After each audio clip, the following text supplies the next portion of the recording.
thank you very much for joining us today at our webinar, Goal Setting for Canadian Newcomers, presented by Achēv Career Loans. Now, anytime during this webinar, please feel free to interact with us. We have a chat feature if you just want to say hi, or the Q&A feature, which can be used to ask questions. We will have a Q&A session at the end of the webinar, so please feel free to leave your comments, your questions in the Q&A feature, and we'll get to them at the end of the webinar.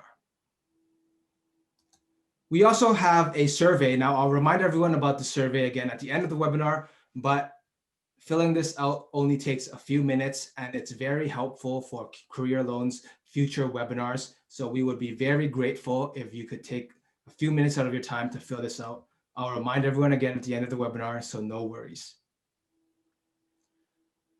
Now, who's here today? My name is Gavin Ouyang. I'm the content creator for Career Loans. And our guest speaker today is Dr. Adebola Kasumu. I'm also joined by my colleague, Adebola, who is our Calgary outreach consultant for the Career Loans program. Before we get to our guest speaker today, I just want to give a brief introduction to Career Loans. And my colleague, Adebola, will be talking more about that later. But please enjoy this short video about our program. Are you a permanent resident, convention refugee, or Canadian citizen residing in Alberta or Saskatchewan? Are you an internationally trained individual in a regulated or non-regulated occupation? If you are not finding a job in your field, need career counseling, are unable to secure funds for training, or have been declined for traditional loans, then Career Loans can help. Career Loans is a virtual program that has partnered with HSBC Canada to provide financial counseling, career counseling, loans of up to $15,000, referrals to employment services, alternative career advice, and a guide to the accreditation process. Our expert counselors will coach you on your career goals and enable you to reach your full potential. If you would like to apply for a loan, our counselors will refer you to our financial partner, HSBC Canada. After assessing your financial situation, if you are eligible, your loan will get approved. You then have up to 4 years to pay off your loan at an affordable, locked-in interest rate. This way, you don't have to worry about increasing interest rates or being buried under rising debt. Throughout the process, our expert counselors will be available to guide, mentor, and ensure you are on the right path to achieving your career goals.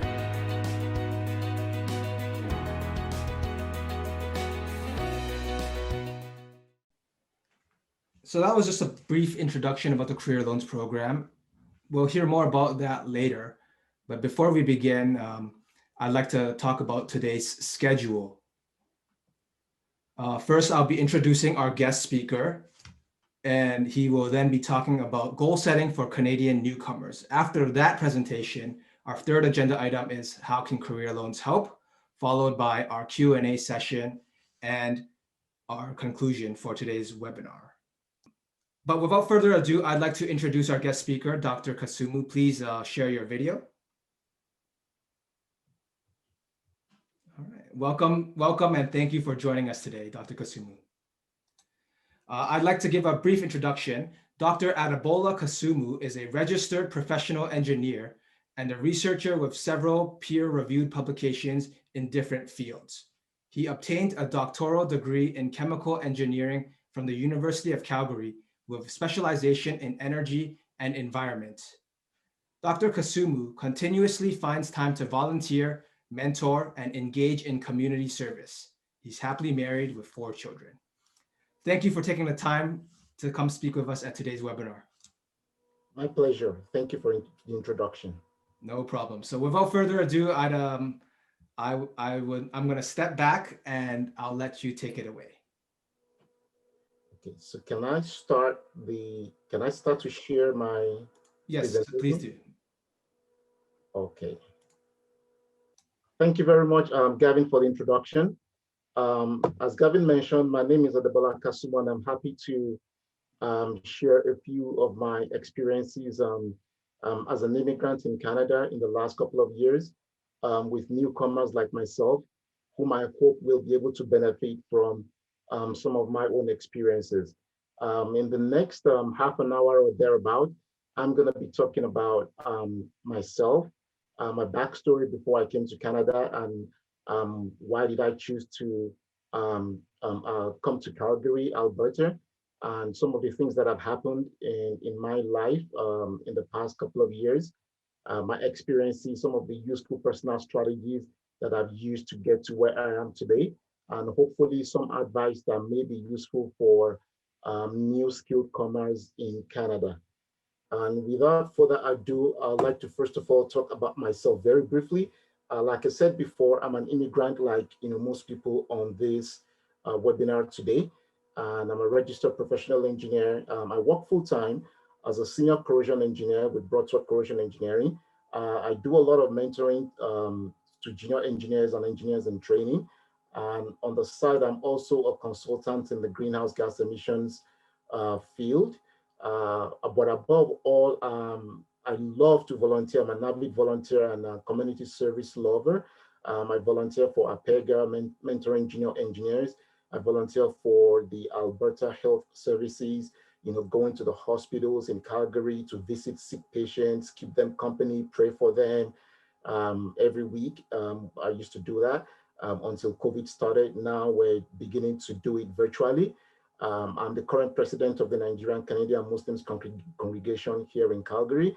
I'm also the treasurer of the Nigerians in Diaspora Americas organization. I've served on the board of the Muslim Council of Calgary in the recent past. And also I do volunteer on the weekends as a principal of a weekend school for the Islamic Society of South Calgary.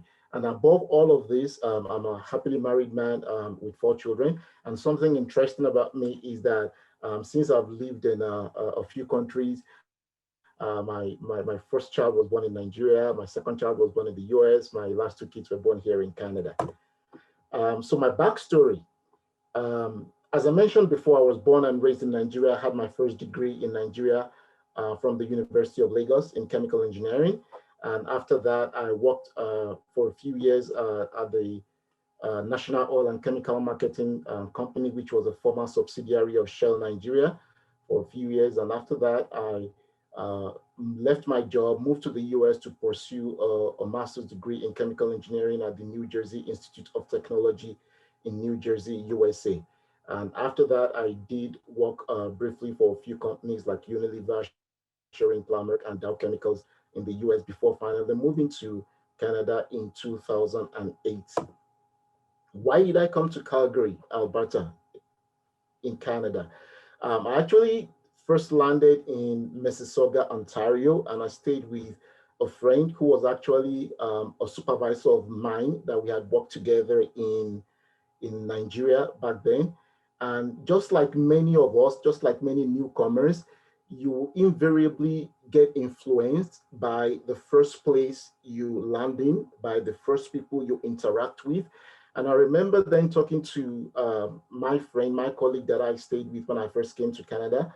And what he told me was that as an engineer, that you're probably most likely to make it, to succeed, in Calgary, Alberta, because Calgary, Alberta was the oil and gas capital of Canada. And I did take his advice back then in September 2008, and I relocated to Calgary. And I don't think that I've regretted that decision since then. Now, as a disclaimer, I want to say that I'm not a life coach. I'm not a career coach. I'm not a certified, coach or anything like that. But what I'm hoping to share in the next half an hour or so is, to share a few of my stories, things that I've experienced that has brought me to where I am today. Hopefully, it could be helpful to other newcomers and could be inspirational to them, and perhaps will be something that they can take a cue from. I'm going to share a few stories. The first one is, when I first got to Calgary, I first of all, unfortunately, when I came on in the beginning of the 2008 financial recession, which I'm sure we all remember very well because it was a global recession. That was in September 2008. So it was very, very difficult, extremely difficult to get a job. And I'm sure this is something that most newcomers can relate to. And in the past, I always loved to teach. I always loved to, give tutorials to my classmates back in school then. And I remember my classmates always told me that I was going to be a professor because this was something that I had a passion for. This was something that I really, really enjoyed doing. So I decided I was going to go into a PhD program. So I started to apply. It was difficult, but eventually I was able to get in. And something happened after I got the admission. Before I started the program, and I thought I would share this so that it will inspire people. Before I got into the program, I got home one day. It was about 2 months before the program started, after I'd gotten the admission letter. I got home one day and I received an email from the university that I had been awarded a scholarship called the Dean's Entrance Scholarship, which was worth $7,000. This was unbelievable. It was like a miracle to me. I'm sure you can relate to how somebody without a job, with nothing, would feel to just be given $7,000 for free, just like that. And when I started the program 2 months later, I thought to myself, I said, if I could get that amount of scholarship without applying for it, it means that if I actually do make an effort to apply, then I would get a lot more. And that was exactly what I did. I went to work, I started to write essays, I started to fill in applications, I started to submit applications. And lo and behold, from then on, every year I was getting multiple scholarships. I think the first one that came after that was the Queen Elizabeth II Doctoral Scholarship, which was worth $15,000 in and of itself. And after that, I got several others. So you can imagine what difference that made to me, what difference it made to my life. And that's why I'm sharing this, so that at least newcomers can draw some inspiration that things are possible, barriers can be broken. For newcomers, it's not always a story of difficulties all the time. There are things that you can do. Once you're ready to put in the work, you can definitely achieve and get something positive out of it. Going along with all of this is, being awarded, teaching assistant excellence award, and so many other awards during my PhD program. Now I want to share some of the things that happened during the program.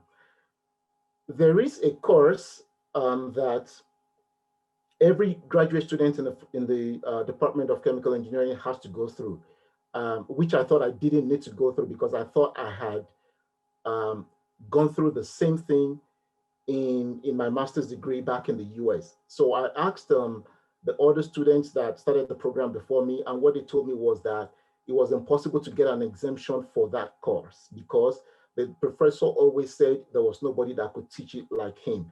So I went to work. I actually, went as far back as, the website of the university that I went to in the US, got a screenshot of the course description, scanned the textbook that I used, listed all the topics that are taken, which were essentially the same topics as this course that I wanted an exemption for, which apparently nobody had been able to get before then.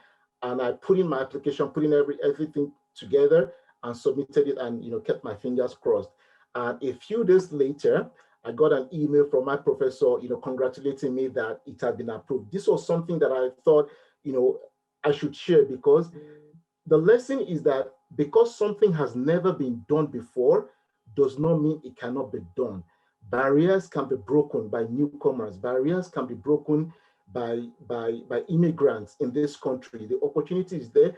We all just have to be ready to put in the effort, to go into action, have a plan, know what we want, know where we want to get to, and then start work on it with patience and with perseverance.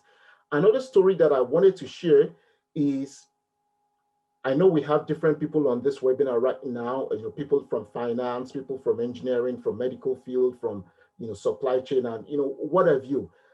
What is common is that across all platforms is that when you get to Canada, most of the time, invariably, you will want to get registered in your field. And as an engineer, we register with the Association of Professional Engineers and as Geoscientists in Alberta, Achēv. At that time, they had a rule that you had to have a minimum of 4 years experience, and one of those 4 years must be in Canada. At that time, I didn't have 1 day experience in Canada, but I didn't let that deter me. I went to work, I put my application together, I contacted my supervisors both in the US and Nigeria and submitted my application. And this was actually 2 months into my PhD program that I started. And I was just a student at that time. So fortunately, just like a miracle, like I said before, the application was approved and I got my registration. And it was just like a miracle to, all of my colleagues that heard it, because no one believed that it could happen for somebody that didn't have 1 day working experience in Canada. And I remember people telling me at the university at that time that, now you have your PhD registration, why don't you go look for a job? It's going to be easy to get a job. And I remember my response to them was, no, I have a goal to complete this PhD program, even though it's just 2 months into the program. This is what I set out to do, and this is what I'm going to do. And I remember going through the program 4 years after that and completing it despite this, PhD registration, which was in and of itself a miracle. So the lesson is that, don't listen to the naysayers. Don't let people tell you that things cannot be done. Barriers can be broken, and it can be broken by newcomers in Canada. Because something has never been done before, it doesn't mean it cannot be done. And you do not lose anything by trying. What you actually gain is the experience and the satisfaction that you actually put in your best. Now, does that mean that there wouldn't be challenges? Of course, every one of us will go through some challenges at one point or the other. So I wanted to share a challenge that I went through during my program as well.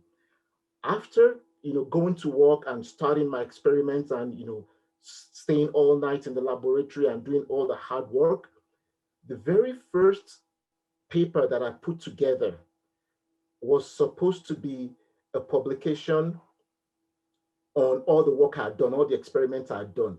But during the course of my experiments, I actually noticed that the results I was getting was actually different from a lot of the publications that were out there. When I not to go into too much technical details, I was performing experiments on something called wax appearance temperature. For those of us, who may be in the oil industry, this is a very, very big problem in the oil industry that oil companies face and spend millions of dollars to mitigate.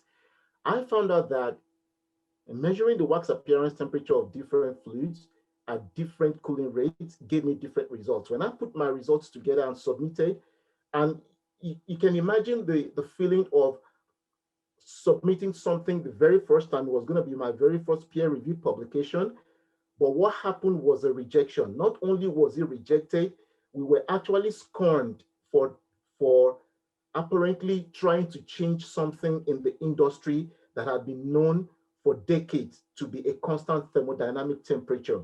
What I put together was to say that this property called wax appearance temperature is not a constant thermodynamic property.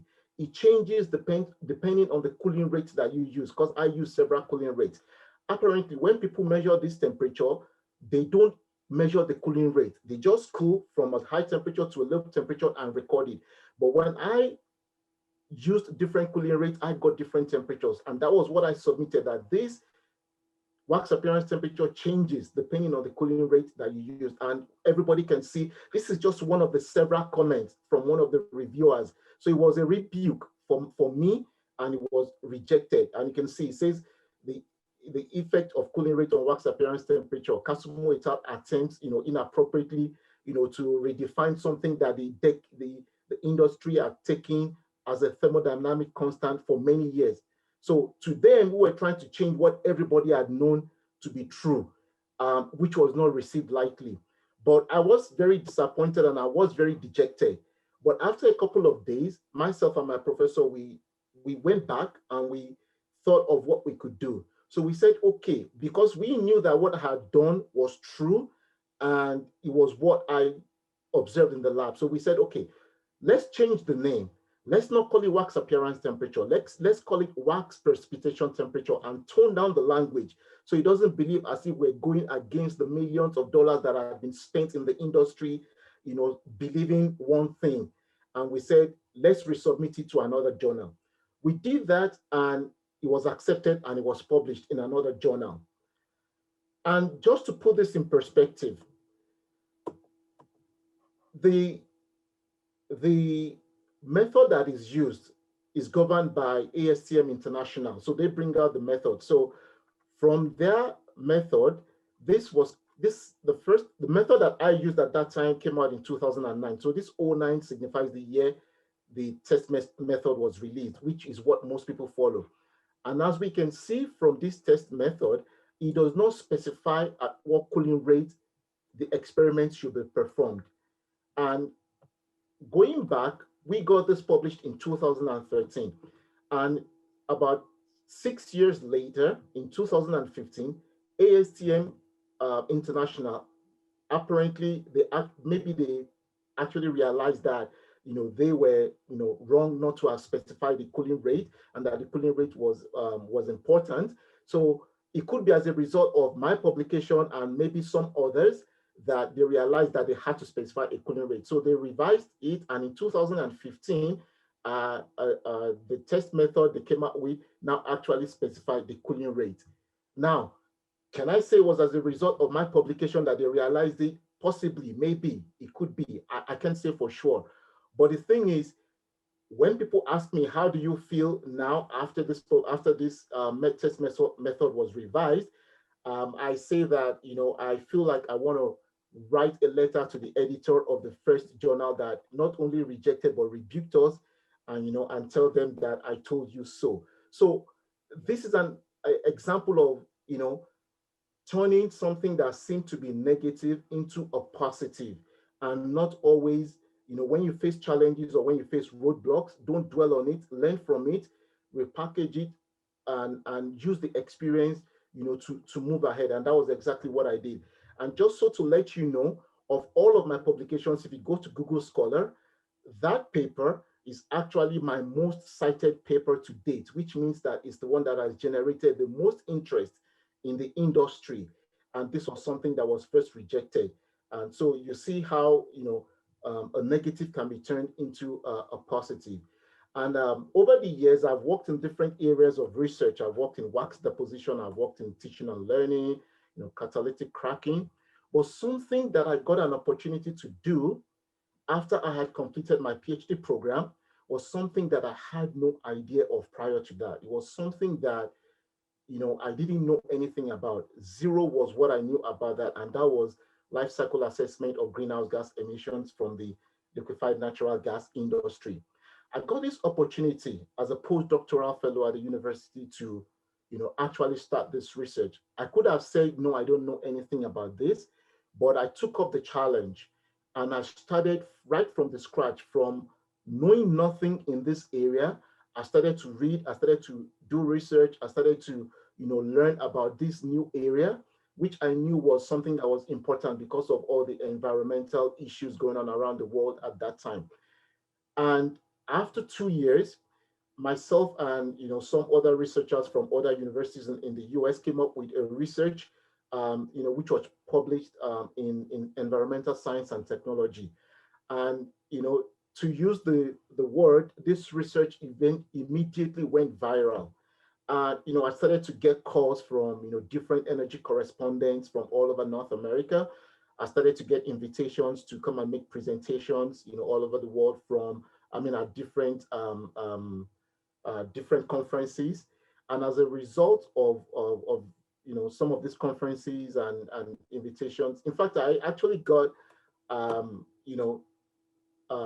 correspondence from the leader, the head of the Green Party in BC at that time, who was very interested in this, and emailed me, to send him some more information and all that, because it dealt with environmental issues. And these are some of the emails of energy correspondence and phone calls and text messages, from all over North America. And as a result of this, I actually got a call from Fortis BC, in British Columbia, which was the first company to actually export liquefied natural gas from Western Canada to China. They wanted me to do a study of all of their operations from beginning to the end, and they wanted me to let them know what the greenhouse gas effect, the net greenhouse gas emission effect of their operations was. And they actually contracted me as a consultant to do that. And this was something that I did for them, and the result of which they have been using to apply for incentives from the government, because now they're claiming that their operations is one of the cleanest in the world, and they're actually reducing net global greenhouse gas emissions by exporting to China and all of that. And you can see this is one of the articles online, posted by energy correspondents, and this was gotten from the website of HSBC, and they're using it as a publicity for their company. So the lesson from here is try new things. The world is changing. Don't live in your own cocoon. Don't say because I've never done something before that I would not be able to do it. There is always an opportunity to go into something new. Perhaps you never know what it could lead to. So, and the world is changing. We have to change with it. We have to learn new things. We have to acquire new skills, and we have to adapt to the fast changing world. And right now, because of some of the conferences that I've gone to present this publication, I'm actually doing another consultancy contract for the state of Utah School and Trust Land Administration. They've actually contracted me to do a study of building a new LNG plant on the west coast of the United States in California, and to study the effect if they were to export LNG to China as well. Just doing the same thing that we did for this study in Canada and replicating the same thing in the US. And this was all as a result of trying something new that I had never ever done before. And if you look at this publication, it was only published 2 years ago, and it's actually been cited more than some of my other publications that were published years before it, which shows how much interest it's generated in the industry. So now I'm going to talk about some things that have helped me along the course of my career, along the course of my endeavor over the years. The first thing is, having clear goals, and not just having clear goals, but taking action, knowing where you want to be, and then, mapping out the action plan to get there, and actually following up on the things you need to do to get to what you want, where you want to be. And I realized that there are people on this webinar that are, may not be engineers, they may be in the medical field or finance or, supply chain, anything, whatever it is. These lessons cut across all fields. They are applicable everywhere. Having a goal, taking action, following through, and, being willing to try something new, being willing to do something you've never done before. Let's not rely on what we've done, over the years, and think that that's the only thing that we can do that can, bring success to us. One of the other things that has helped me over the years is, treating time as an asset, being a painstaking, scheduler, always, taking time to map out everything I need to do in a day, in a week, in a month, for the next 1 year and for the next couple of years. This is something that I always do, measuring myself all the time, looking at where I am against where I wanted to be, and, if need be, re-strategizing, replanning, retooling, and all of that. That is treating time as an asset, and always, taking every opportunity to network, meet as many people as possible, have good relationships with people, and above all, giving back, volunteering in the community, making difference in the lives of other people, giving as much as I can to whomever I can, wherever I can, whenever I can, and for as long as I can. These are the things that I think, have helped me over the years, and have, kept me going on. Now, I would like to offer some advice for, skilled newcomers in Canada. Hopefully, perhaps there may be something they could learn one or two things they could learn from this. And the first advice I would give is, if you can dream it, you can certainly live it. And yes, it doesn't have to be a small dream. It could be a big dream, and follow your dreams. Follow your dreams and have a powerful reason why you want to do what you want to do. For example, it's okay to want to be a teacher. It's okay to want to have a job and earn a living. But if you have an inspiring reason why you want to teach, for example, if you love to make a difference in the positive difference in the lives of others, that is an inspiring why you want to do that, in addition to having a career, and in addition to earning a living, in addition to getting a salary. That would inspire you more than just having a job, just going to a 9 to 5 job. Have a powerful why, an inspiring why you want to do what you want to do. And also having confidence in yourself. One thing for sure is Canada brings in the best people from all over the world. And if you qualify to come here, trust me, you are one of the best people from all over the world. And I know that every one of you has done it before, from wherever you're coming from any country you're coming from. You've achieved, and you've achieved before, you can certainly achieve again in Canada. You can repeat it. So have confidence in yourself and know that you can definitely do it here in Canada. Never be afraid to venture out of your comfort zone. Never be afraid to try new things. Never be afraid to embrace change. And time management. The past is gone, but the lessons from the past can be applied in the present to shape the future. The outcomes of what happened in the past can be used in the present to get to where you want to get to in the future. Manage your time and learn from the past and apply it in the present to get to the future. Do not dwell on challenges. For every roadblock, for every setback, for every challenge, there is always, and I repeat, there is always a detour. Even if you do not see the sign, if you do not see the sign of detour, look for it. Get a detour for yourself. Take what seems to be a negative and then repackage it and turn it into a positive. Always be inspired. Never give up. Have the mental toughness to learn from your mistakes and make the best out of them. One more thing I wanted to say is the system has a lot of resources. As they usually say, information is king. Seek out the information, seek out the resources. I gave the example of how I started to apply for all of these scholarships, and how they kept coming in fast and furious, and it made a very positive difference in my own life during my PhD program. So seek out the information. Canada has tons of resources. You just have to know where to get the information and make the best use of them. And the final thing is always be ready to give back. Make a positive difference in someone else's life. You don't have to be wealthy to volunteer. You don't have to be wealthy to help. You don't have to be wealthy to make a difference in someone else's life. It could be something as simple as volunteering your time, volunteering your knowledge, volunteering your skills, volunteering your ability, passing soft skills, on to upcoming people. You don't have to wait until you become a very rich person to do that, because research has shown over and over again that one of the few things that give people true happiness, true satisfaction, self-satisfaction, is helping others, is making sure, is knowing that you have made a positive difference in the lives of others. And these are something that has, stayed with me over time. And I hope that in this, last half an hour, I have been able to at least share some of my experiences that would have inspired the newcomers in Canada.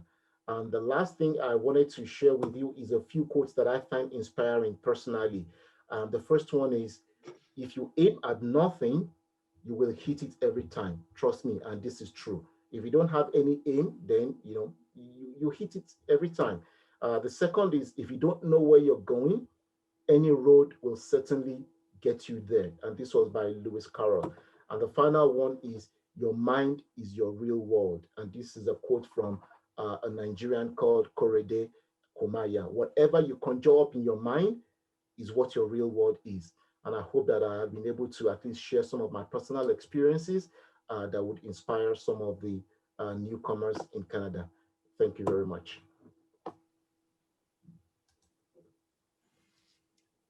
Thank you very much, Dr. Kasumu. I'm gonna stop sharing your screen now. And I think it was a really wonderful presentation. It was great to hear your personal experiences. And I think for a lot of newcomers to hear your journey, hopefully it does provide a sense of motivation and something to motivate them, so that our listeners can also set their own goals and meet their own career goals as well. If you have any questions for Dr. Kasumu, please feel free to use the Q&A section in the chat below. We will get to that after. Thank you very much, Dr. Kasumu. If you don't mind, you can turn off your video momentarily, and I'd like to introduce our other colleague, Adebola, to come on camera and introduce the Career Loans Program. Thank you very much, Gavin, and thank you, Dr. Adebola Kasumu. I don't really think there could be anywhere for anyone who's a newcomer to be, if not here now. And the good thing, though, is that for those of them who are not even here, we are taking that into consideration, because we're going to share this video afterwards, because this is something that I don't think any newcomer will want to miss. So I'm not trying to provide a summary of what Dr. Adebola said, but this I will say before I start my presentation. Clear goals. We cannot afford not to have clear goals. Now, it's one thing for you to set the goals. Please be prepared to take action. As you are taking one action, you are taking other actions. That is very important. Now, we have to, from this moment on, to change our definition of time, our conceptualization of time. Time is an asset. We have to see it as an asset. And last but not the least, connect with others. We can explain that in different ways. So with that, I step into my presentation now. Just 1 minute as I share my screen. Just 1 minute, please.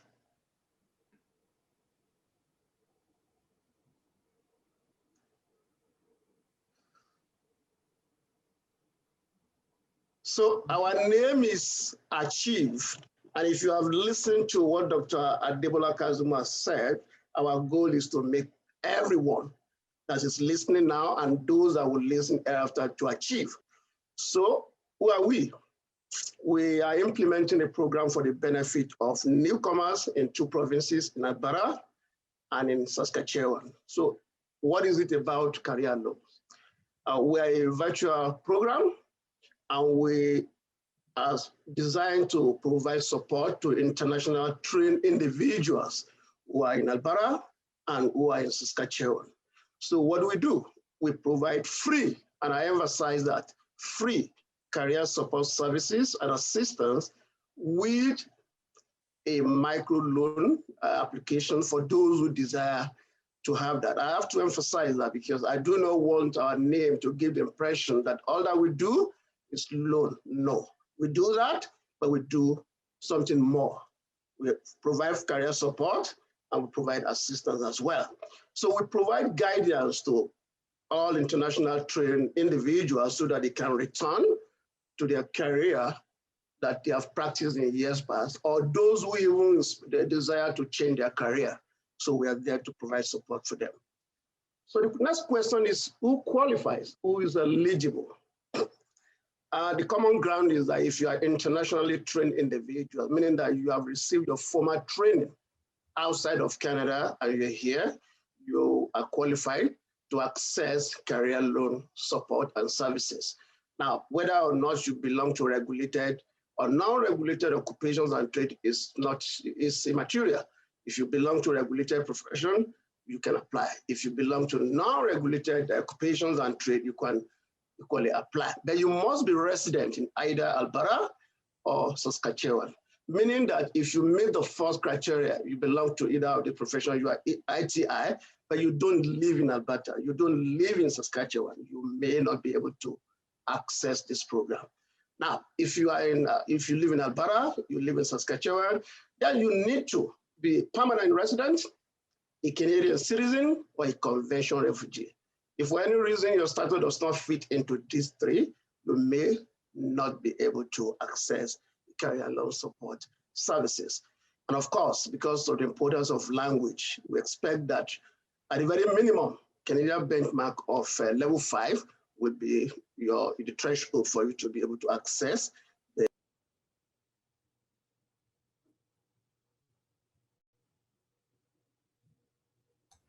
Oh, sorry, Adebola, your mic is muted.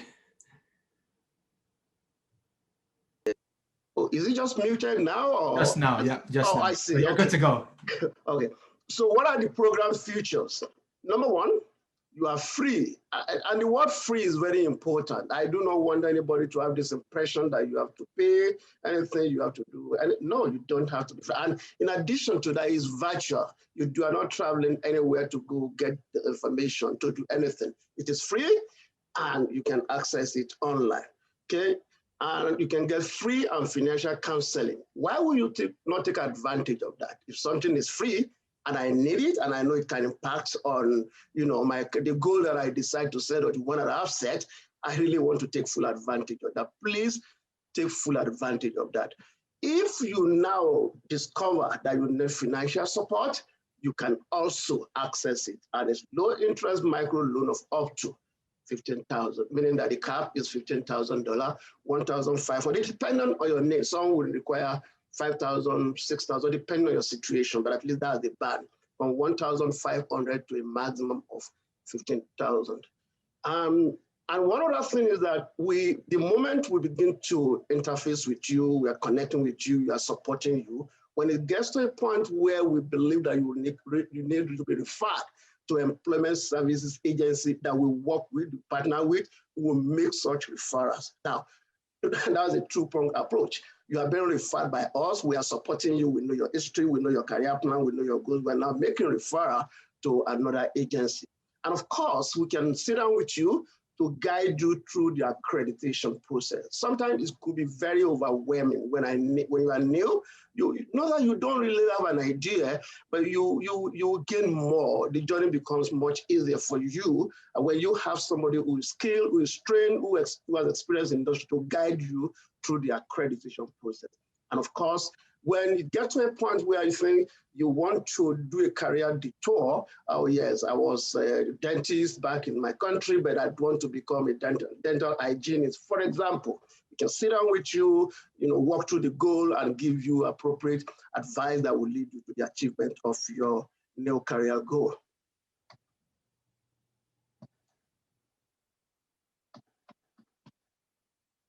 Hello, what's happening here? Okay. So as a member, as one who we are working with, what are the other things that you could benefit from? One of them, the one that jumps out now is what we are doing currently, webinars. I mean, listening to Dr. Adebola Kasumu, these are some of the things we do regularly. We had one on the 9th and we're still going to be having more of that. So you have the opportunity as well as our client to have access to this webinar to share the experiences of others, what they have done, and not only in career goal setting, we examine different themes, on a regular basis or on a monthly basis. And you have access to expert counselors who will sit down with you. That's what they do. That's what they know how to do. And they've been doing for years. They can sit down with you to listen. It's a customized service that you'll be able to sit down with you to counsel you on how to do. Also, you have information and access to latest industry trend. Information is power. I mean, we know this, and it's very important. So sometimes you are thinking of, I want to do this, I want to do that, and you will now have opportunity to access current information that will aid your decision making. And of course, we bring guests in at all time to speak live directly to you on issues or questions that you may have to check out and to provide answers to. So how does it work? If we have one-on-one counseling session, the moment after this conversation, you decide to say, oh no, you want to check us out, all you need to do is to go to our website, which I'll show you in a minute. You fill in your data. We want to be sure who we're dealing with, so we can now organize a great time that we can have a one-on-one session with you. So we do make referrals as well. After the one-on-one session, we'll be able to know what your goals are, and we travel on that path until you accomplish your set goals and the necessary outcomes. Of course, we make referrals as well. And the last but not the least, in a situation where you get to that point where you need financial support, we work with our partner and we'll be able to set you up to now begin to have the negotiation how to access microloan. Now, we partner with HSBC, and these are the things we do. It's provided by our partner, HSBC, and the microloan is up onto $15,000. And look at that, low interest rate, HSBC Prime plus 2%. You agree with me?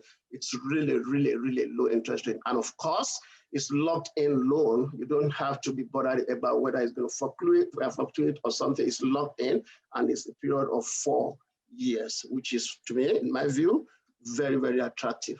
And what are those things that that those loans that the financial support that we provide can, they are meant to address?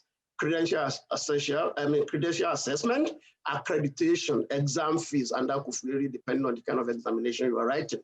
Whatever training you are going up to 3 years in college or university, so such loans will for that, and materials, necessary material for books, equipment, depending on what you're doing, licensure fees, I'll cover that, membership and association fee. I mean, if you want to belong to a PEGA, if you want to belong to this association, you are expected to pay a form of membership or association fee. That loan will cover such. Of course, if it requires that you're going to pay any fee for union, that is equally part of it as well. So broadly speaking, the idea is that we're set out there to make you succeed. Our name is to make you achieve what you have set to achieve, and we're there to support you from the time you register with us until the time you accomplish your goal. So for future contact, whether it's in Alberta or in the Saskatchewan, you could connect with us through the numbers we have there. The email address is there for both locations, Alberta and Saskatchewan. And of course, you can follow us on Facebook, LinkedIn, Instagram, and on Twitter as well. So in a nutshell, that would be what I will share today. And at the end of it all, we will give you links that you can write down or ask questions about, and we'll give further clarification. Thank you very much for your time, and thanks for listening.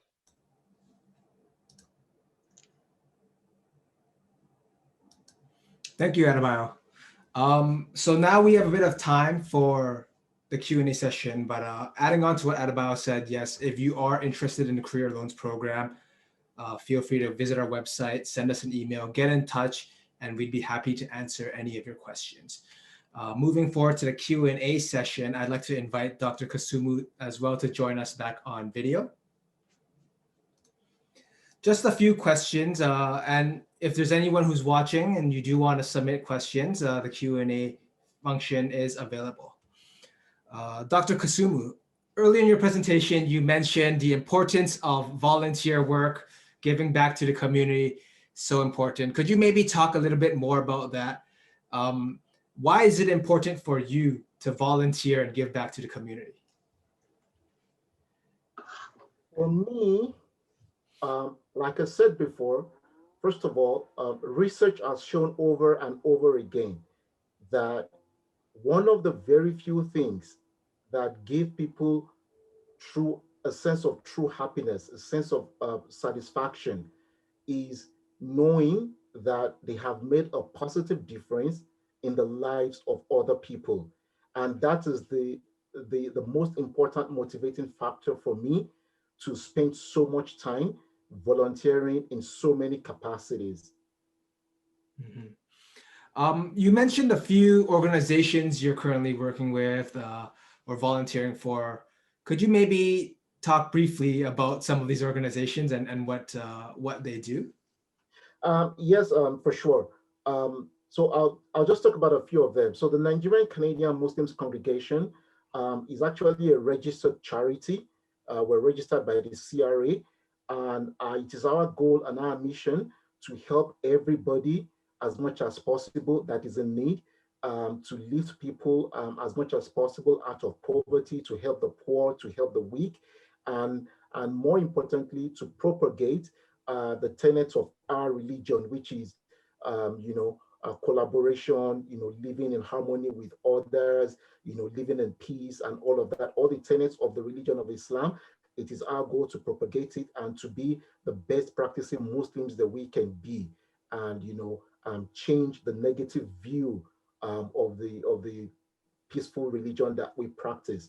and also help poor people in the community in and around Calgary, which we've been doing through many of our programs. The second one is Alberta Alberta Health Society. I registered as a religious community visitor. So what we do is, there are people in the hospitals, that have gone through surgery, that are sick, that are, experiencing so many things and are lonely in the hospital. They don't have anybody. Some of them don't have family members to visit them. So we usually visit them. I visit them regularly based on the list that Alberta Health Services provides to us, registered volunteers. We visit them, we spend time with them, we pray for them, we keep them company. And trust me, these people always look forward to our visits. They always look forward, they're always happy to see us, because for some of them, that's the only time that they get to see people, because they're in a different, in a very difficult situation, health-wise. And trust me, these visits do lift their spirits. It's motivating for them. And for the Association of Professional Engineers, I've been mentoring, for several years. I do mentor junior engineers in different things, in soft skills, in career development, in workplace skills and things like that. And I'm currently mentoring two recent graduates right now through the Association of Professional Engineers and Geoscientists of Alberta. Awesome. Another question is, how do you keep motivated? I know in your presentation you mentioned a few setbacks, a few rejections. How do you keep motivated and have that passion or have that desire to continue working? That's a tough one. I think each one of us would certainly have different things that keep us motivated. But for me, like I've mentioned before, it's just one, the need to want to help others, the need to want to make a positive difference in other people's life. It gives me a sense of joy that I don't think I can get from any other thing. The need to, make people happy, to see a smile on people's faces, that keeps me motivated. That keeps me wanting to do more and more, not just for myself, not just for my family, but for everybody that I come in contact with. I want to be able to leave a positive impact with everybody that I interact with. And when I do experience setbacks, when I do experience challenges like each one of us will experience from time to time, that's certainly inevitable. The realization that what has happened has happened. You can't change the past, but you can take action in the present to affect the outcome of the future. That is one of the things that motivates me. That you can take lessons from the past to do something right now in the present that will affect what will come in the future. That is a motivation that keeps me going in everything that I do. Amazing. Here's more of a specific question. In your presentation, you mentioned applying for scholarships, just trying and putting your name out there just to give you the shot of getting the scholarships. Is there anywhere in your history, your previous studies, master degrees, so on, that I guess what this person's trying to ask is, are there scholarships where GPA isn't counted, or were most of your scholarships focused on having a high GPA? I think this is a misconception that people have, that GPA is probably the most important thing in getting scholarships. That's not true. I tell you, the first scholarship that I got, I hadn't even started the program at all. Now, maybe my previous results from my master's program could have contributed to it. I don't know, but it was called Dean's Entrance Scholarship. So I hadn't even done any work at the University of Calgary when I got that scholarship. The second one that I got was in my first year during the program, which was the Queen Elizabeth II Doctoral Scholarship. What I think was most important in that is the essay that I wrote, the description of what I wanted to do in my research. How did I want to go about it? I think your essay, your experiences, you're in Canada generally, from my experience, and I've mentored people who are upcoming as well. I think the most important things are how you're able to convince the board on the scholarship as to what experiences you've had in the past and how you're going to use those experiences to benefit not just yourself, but the community at large. And if you talk to people who have gotten scholarships, they will tell you that they think that their essays played a very, very large role. In fact, they specifically ask you to list all the volunteering work that you've done in the past and how you've engaged in the community, the leadership roles that you've held in the past. All these things, carry a very large percentage of how your scholarship application is judged. Absolutely. And I think, my key takeaway was if you don't even try, then you won't even, like you said from one of the quotes you mentioned, if you aim for nothing, you'll hit it every time. You hit it every time, yeah. I think I can answer this next question. This one listener is asking, can you please give some advice for HR professional before in their own country looking for a job in Canada? So for this audience member, I'd say definitely if you're eligible for career loans, register for the program, and our expert counselors would be able to communicate with your specific situation. I believe we do have one more question. And Adebola, this might be one you can talk about just very briefly. How can career loans help in my goal setting for an alternative career? If you have any opinions or suggestions on that. That's a very interesting question, and is, in my view, is the core of what we do. The first thing we really want to let you realize that you will have to take ownership of whatever you want to achieve. Now, we are going to partner with you. That journey, whether or not it's going to be smooth, we are going to be there with you. So the first thing will be for us to get to that point where we say, why is it that you want to change your career? If you are a dentist and you want to now become a dental hygienist here, why is that so? And we're not asking, as a father asking a son or a daughter, no. We want to understand what is motivating that, and we'll give you insight into maybe the reason you don't want to continue to practice dentistry is because you had limited information about how to get into it. We want to say, have you tried this? Have you tried that? So we sit down with you to say, okay, these are a possibility if you want to. But if you have decided, no, this is the new passion, I want to try new things, that's awesome. We want to sit down with you to say, okay, these are the various things. I mean, the industry you want to go, the new career that you are choosing, this is what it is. These are the things that you have to know in Canada. Maybe if you require you registering, if you require you writing exams, we would let you know, we'll bring that to you. We want to know the level of information that you already have, you currently have, or you may not have, so that we'll put that at your disposal. So that way, both of us, we are very clear that we know what we are getting into and we know the outcomes we are anticipating. So it requires for us to have a clear objective.